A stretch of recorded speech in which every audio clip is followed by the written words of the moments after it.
भारत की सख्ती के बाद बांग्लादेश से छीनी पारगमन सुविधा।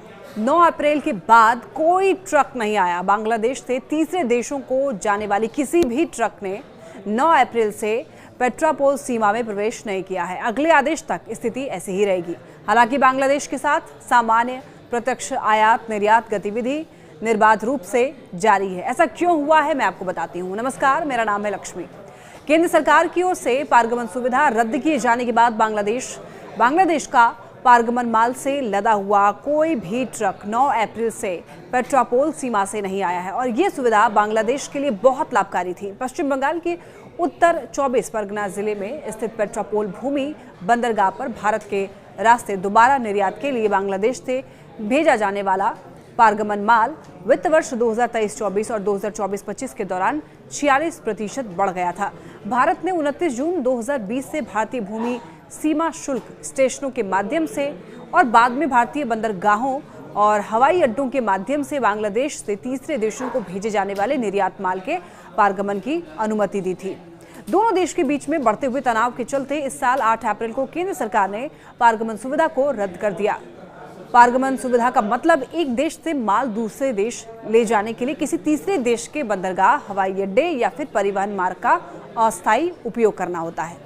Petrapole clearing agents staff welfare association के उपलब्ध कराए गए वित्त वर्ष 2023-24 में करोड़ों की 4,733 खेप लेकर 3,473 ट्रक पेट्रापोल के जरिए बांग्लादेश से भारत में प्रवेश किए। वित्तीय वर्ष 2024-25 में 4,861 ट्रकों ने 7,772 खेपों का परिवहन किया, जो पिछले वित्त वर्ष की तुलना में ट्रक आवाजाही में 36% की वृद्धि और कार्गो मूल्य में 46% की वृद्धि को दर्शाता है। पेट्रापोल लैंड पोर्ट में मैनेजर कमलेश सैनी ने बताया कि बांग्लादेश से तीसरे देशों को जाने वाले किसी भी ट्रक ने 9 अप्रैल से पेट्रापोल सीमा में प्रवेश नहीं किया है। अगले आदेश तक स्थिति ऐसी ही रहेगी। हालांकि बांग्लादेश के साथ सामान्य प्रत्यक्ष आयात निर्यात गतिविधि निर्बाध रूप से जारी है। 9 अप्रैल से पहले बांग्लादेश से आए हुए लगभग 50 से 60 ट्रकों में से लगभग 15 से 20 ट्रक यूरोप और अमेरिका जैसे पश्चिम बाजारों के लिए तैयार कपड़ों से भरे हुए कंटेनर ले जा रहे थे। दूसरी ओर लगभग 400 भारतीय ट्रक प्रतिदिन पेट्रापोल बेनापोल सीमा के माध्यम से पड़ोसी राज्य में प्रवेश करते हैं।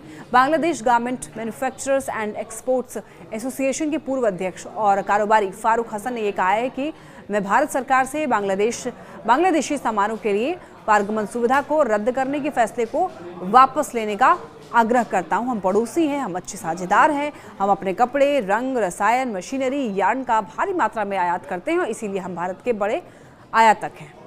भारत को ये स्वीकार करना चाहिए, हमारे उनके साथ अच्छे संबंध हैं। रेडीमेड गारमेंट बांग्लादेश की अर्थव्यवस्था की रीढ़ है। बांग्लादेश के कुल निर्यात में 83 से 84% से अधिक निर्यात रेडीमेड गारमेंट्स के निर्यात से आता है। 95% से अधिक माल जहाज से जाता है और केवल 5% हवाई मार्ग से जाता है।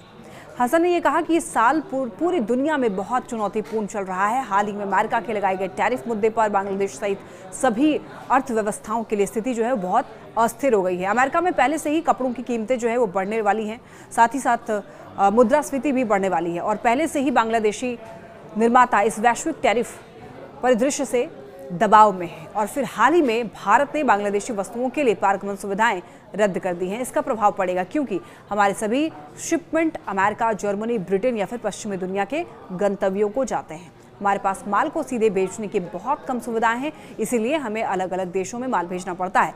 इसे अंतर्राष्ट्रीय स्तर पर मान्यता प्राप्त है और इसकी अनुमति है।